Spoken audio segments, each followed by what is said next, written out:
La flauta mágica, ópera de Mozart del Köchel 620. El primer acercamiento que puede hacerse a la flauta mágica nos invita a pensar en un cuento infantil, en un cuento de hadas. Sin embargo, la flauta mágica es más que eso. Puede ser para niños.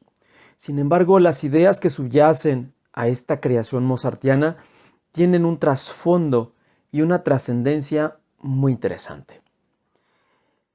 Cuando decimos Köchel 620 estamos hablando ya de una de las obras últimas del gran salzburgués, ya que como todos sabemos, él concibió, según Köchel, 626 obras de su catálogo.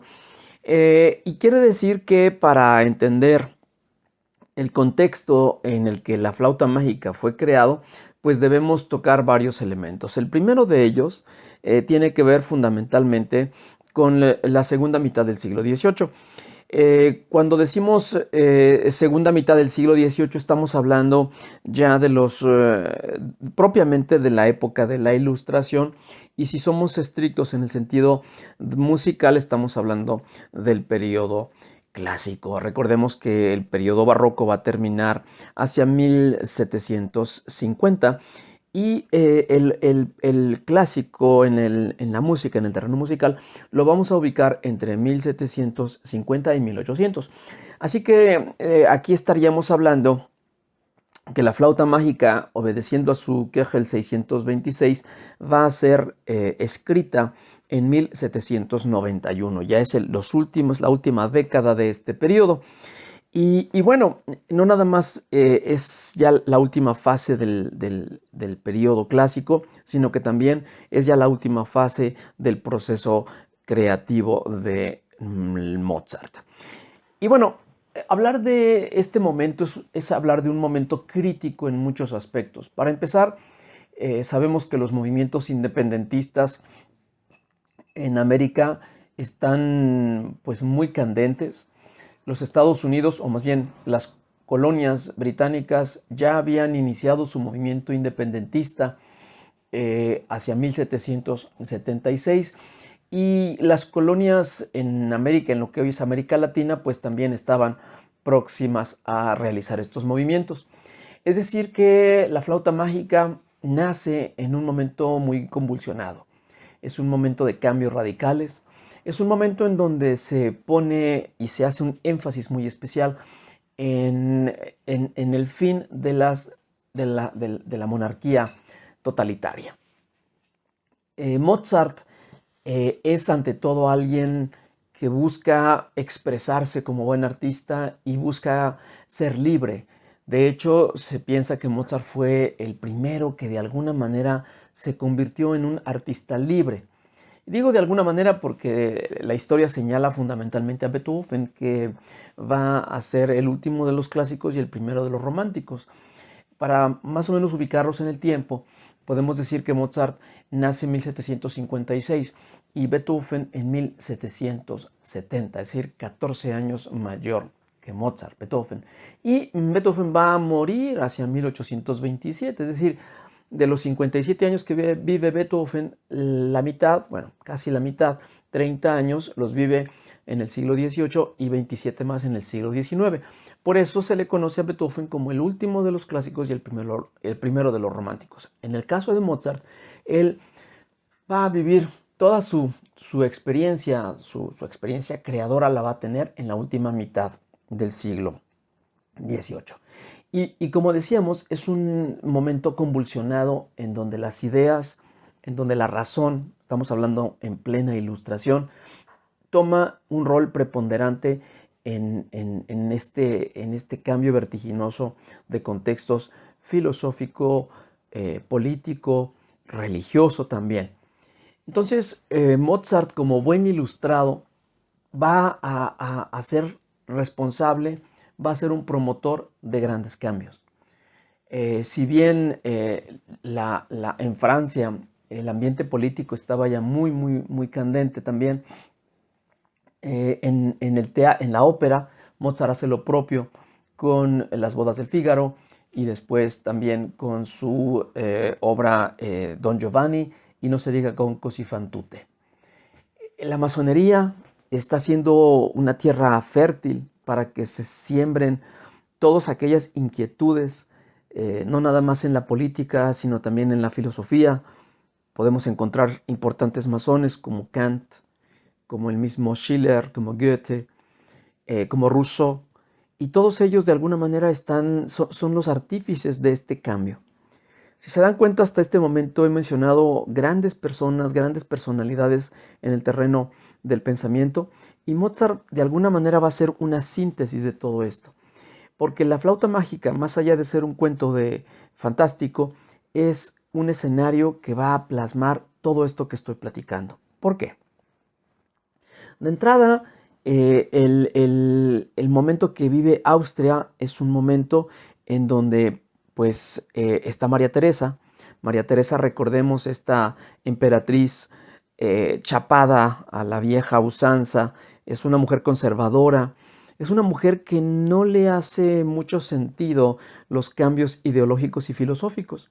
Sin embargo, esto no sucede así con su hijo José II. José II es un hombre ilustrado, es un hombre con ideas más modernas, es un hombre que independientemente del poder que ostenta, él fomenta y cree en la trascendencia, importancia, honestidad, transparencia e inteligencia del hombre, más allá de su título nobiliario. Y entonces en ese momento se va a convertir en un gran mecenas. En este caso lo va a hacer de Mozart, y gracias a José II vamos a poder o pudimos nosotros disfrutar de la creación y del legado mozartiano. Por otro lado, vamos a tener también los cambios fundamentales en el tipo de estructura musical que nos va a generar Mozart. Mozart, se habla de él muchísimo. De hecho, hay quien afirma que no existe un ser humano sobre la tierra que no le guste la música de Mozart. Y bueno, independientemente que pueda haber gustos para todo, vamos a encontrar que la música de Mozart va a empezar a generar cambios, no desde niño, porque si bien se explota mucho la figura de Mozart cuando se dice que Mozart lograba componer conciertos siendo un niño, una ópera a los 11 años, etcétera. No quiero con este comentario quitar méritos o hacer menos, ya que, bueno, de entrada es algo sorprendente. Sin embargo, Mozart a esta edad y hasta los 17 o 18 años no hace otra cosa más que entender, asimilar y repetir modelos que había o que estaba aprendiendo de su padre Leopold Mozart. Y con esto estamos hablando de toda una influencia y de una tradición barroca. Ya el Mozart jovencito ya es capaz de escribir, de proyectar, de construir edificios musicales, estructuras musicales, pero que obedecían al patrón barroco. Se dice que la ruptura mozartiana viene con los conciertos para violín. A partir de sus primeros conciertos, de estas obras maravillosas, ya empieza Leopold a darse cuenta que este Mozart, que este jovencito, ya trae algo distinto. Ya es ese modelo en donde, habiéndose asimilado toda la estructura barroca, esta estructura matematizante, con fugas y con unos laberintos armónicos muy complejos, Mozart los asimila, pero los presenta de una forma sencilla, fácil, hermosa, y tan es así que se le conoce este momento también como el estilo galante, esta forma de escuchar música de una forma delicada, sin perder, claro está, su profundidad. Digamos que eso es Mozart. Mozart es una síntesis de todo ello. Más adelante viene toda la propuesta que hoy conocemos, que podemos resumir en sus conciertos para piano y en sus óperas. Realmente Mozart vino a este mundo, si quisiéramos ser en extremo sintéticos, Mozart vino a este mundo a componer fundamentalmente dos cosas: conciertos para piano y óperas. Y en las óperas, a los 26 años, encontramos su primer gran aportación. Si bien Idomeneo, rey de Creta, siendo él todavía muy jovencito, ya empezó a dar de qué hablar, su primera ruptura la vamos a encontrar a los 26 años cuando compone El rapto en el Serrallo. Cuando tenemos El rapto en el Serrallo, ya estamos hablando del Singspiel. Recordemos, el Singspiel es una ópera alemana propiamente. Es una ópera que no sigue el modelo italiano, ya que el modelo italiano, recordemos, estaba influenciado por estos colores de la voz, estas formas de discurrir de forma cuasi acrobática las voces, todo esto influenciado por los castrati. Y en el caso de El rapto en el Serrallo, ya es una ópera germana. De hecho, el apelativo correcto es Singspiel. Sing en alemán, singen quiere decir cantar, y Spiel es obra, o spielen es actuar. Esto quiere decir que el Singspiel es actuar hablando, o actuar cantando más bien, actuar cantando. Es una ópera en donde sí cantan los actores, los artistas, pero también se dan el permiso de hablar. Es una obra de teatro en donde es posible este diálogo cantado y hablado.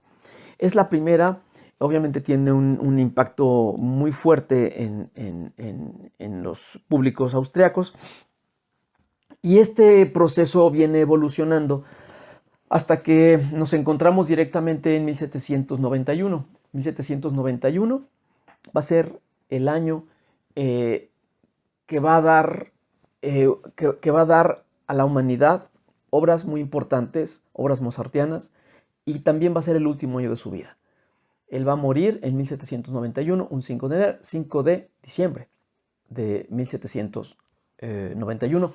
La flauta mágica, para que ustedes tengan un referente, va a ser estrenada en un teatro popular, porque para entonces también es importante mencionar que su mecenas, José II, había ya fallecido en 1790. Desde 1790 Mozart empezó a tener problemas económicos por la muerte de su gran mecenas.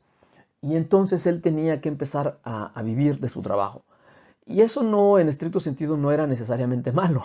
El problema es que Mozart, llegó a ganar mucho dinero, llegó a tener ingresos bastante importantes, pero por cada florín que él recibía, gastaba 2 o 3, lo cual quiere decir que su salud financiera pues no estaba muy halagüeña, y no le iba a permitir generar un proceso sustentable.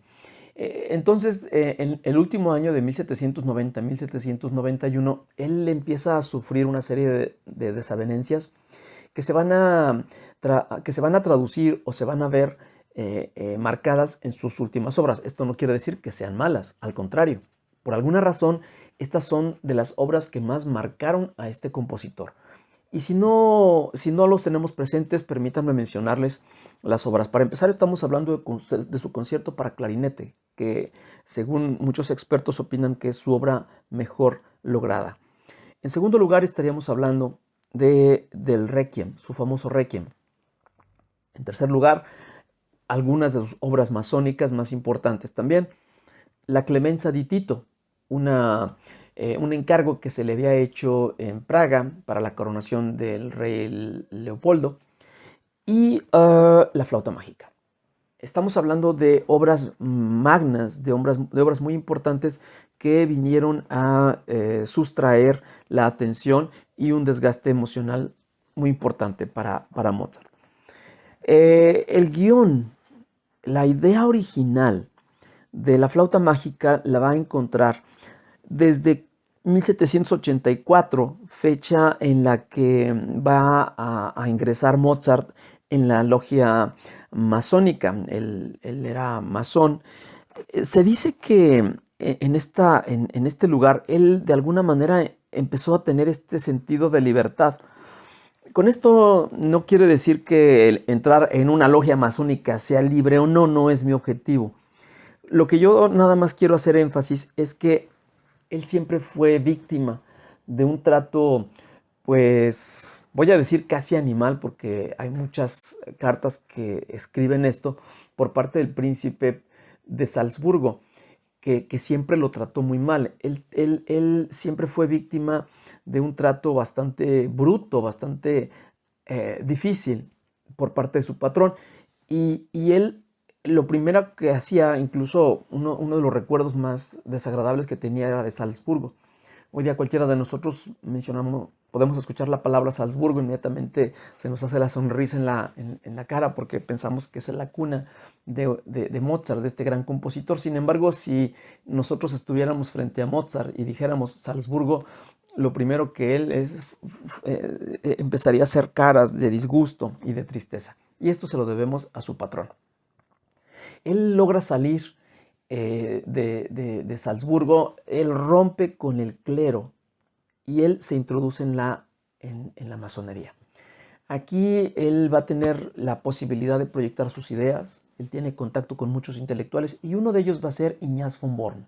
Ignaz von Born, él era un intelectual, por cierto, autor de estudios profundos sobre la mitología y la historia egipcia.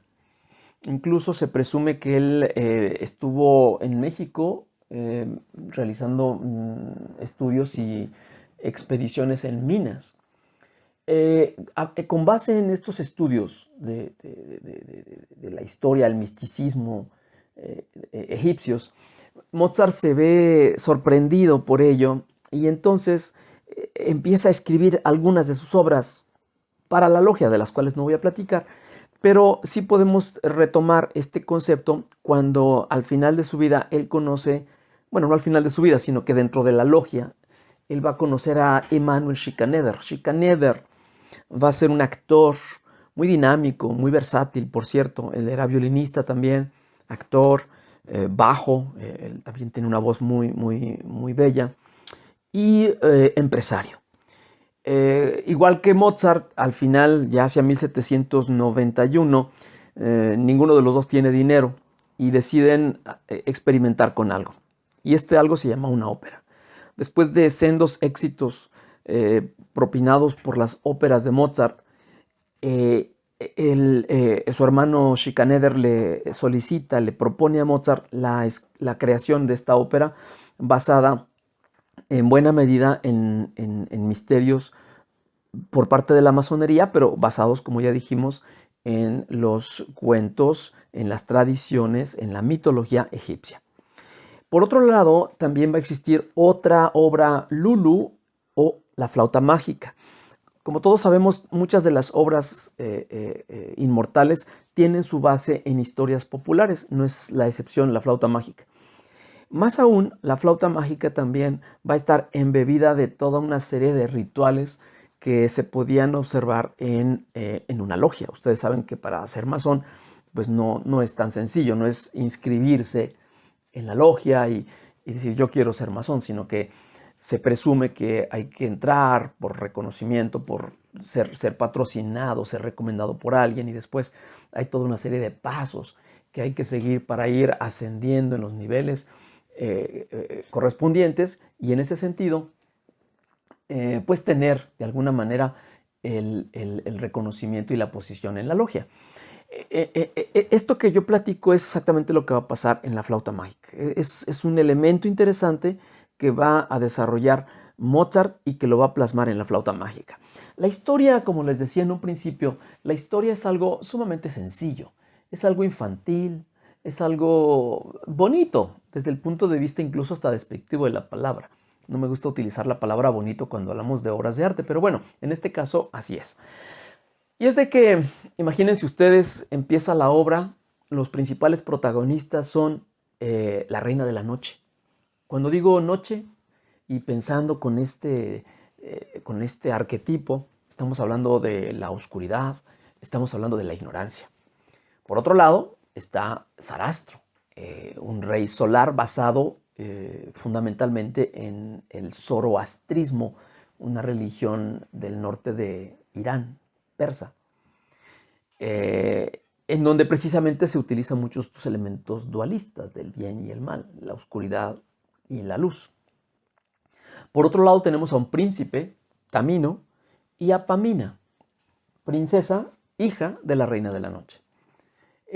La ópera empieza cuando Tamino es asediado, es acosado por una serpiente y él es rescatado por tres damas, tres mujeres que lo salvan. Cuando digo tres y la razón por la cual hago énfasis en el tres es porque la masonería, dentro de todos sus ritos, símbolos, metáforas que utiliza, pues la numerología es uno de ellos. Todos los números tienen un significado. Cuando hablamos del 3, pues es un número que ustedes saben, no nada más en la masonería, sino en muchas tradiciones tiene cierta importancia o cierta trascendencia. En este caso, pues está la pirámide que tiene tres ángulos, o el triángulo, ¿no? Está la Trinidad, los 3 estados de la materia. Y en este caso, el 3 juega muchos papeles en la flauta mágica. La abertura la encontramos en la tonalidad de mi bemol mayor, que si somos un poquito curiosos vamos a encontrar que en la armadura existen 3 bemoles. Ahí está el otro 3. Empieza con 3 acordes, pam, pam, pam, que es precisamente cuando inicia la ópera, etcétera. Podemos mencionar 3 niños que también van a estar guiando a nuestros protagonistas. Son 3 templos por los que hay que pasar, etcétera. Toda una serie de símbolos que tardaríamos muchísimo tiempo en detallar y en hablar. Entonces, Tamino está siendo asediado, lo rescatan las 3 damas, las 3 damas de la Reina de la Noche, y cuando él despierta, él dice, bueno, ¿quién me salvó? Y aparece Papageno. Papageno es un hombre pájaro, es un hombre muy simpático, es un hombre que nos presenta este estado silvestre, este estado de vivir, amar, ser amado, es todo lo que le interesa. Es un hombre pájaro, y es un hombre pájaro porque su trabajo es eso, es cazar pájaros, llevárselos a la Reina de la Noche, y la Reina de la Noche pues le va a pagar con comida. Él va a ser realmente su compañero, el compañero de Tamino. Las 3 damas de la Reina de la Noche le muestran una imagen de Pamina, la hija. Él se enamora de ella, y es cuando viene una de las arias más bellas de la flauta mágica, ¿no? This Bildnis ist bezaubernd, ¿no? Este es un retrato sumamente bello, cantado por Tamino.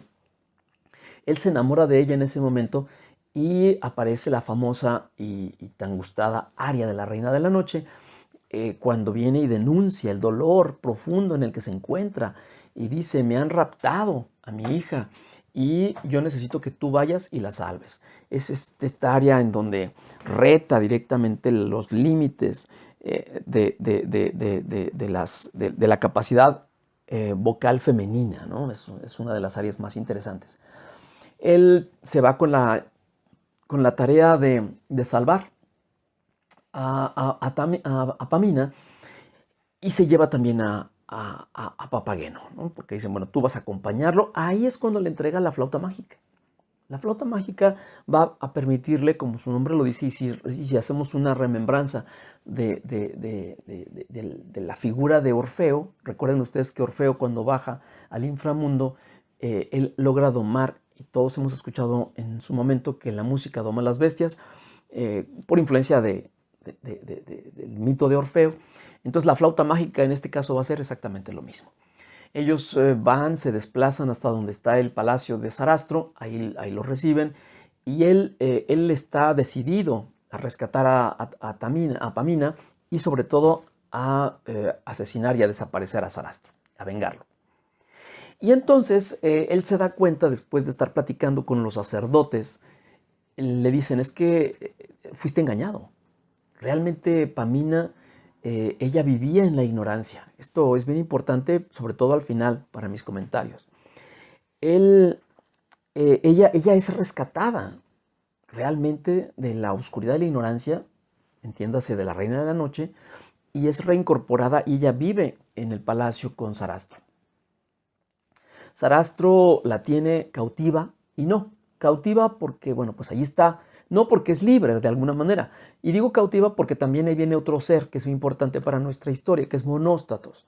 Monóstatos va a ser otro personaje, va a ser uno de los sirvientes de Sarastro, que va a estar siempre asediando y acosando. Es un ser lascivo, es un ser deleznable, muy desagradable, que está siempre acosando a la pobre de Pamina. Sin entrar en más detalles, Tamino tiene que pasar por una serie de pruebas para probar y para poder decir, mi alma es pura. Después de estas pruebas, entonces él podrá desposar a Pamina. Obviamente lo acompaña Papageno. Y como ya hemos dicho, lo que él busca, el premio Papageno, es amar y ser amado.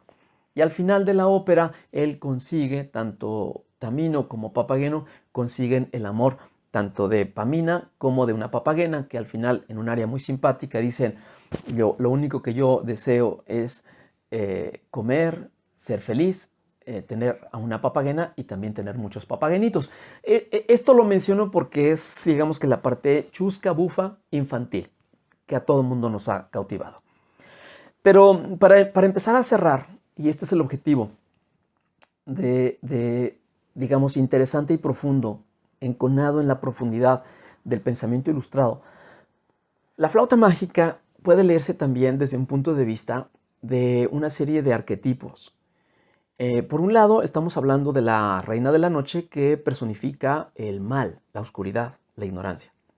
Pero no nada más eso, sino que también va a estar retratando a María Teresa, que siempre fue una crítica, y que en este caso María Teresa siempre va a ser un obstáculo para la posición, la postura artística de Mozart. Entonces había que retratarla como eso, como una mujer mala, como una mujer nociva.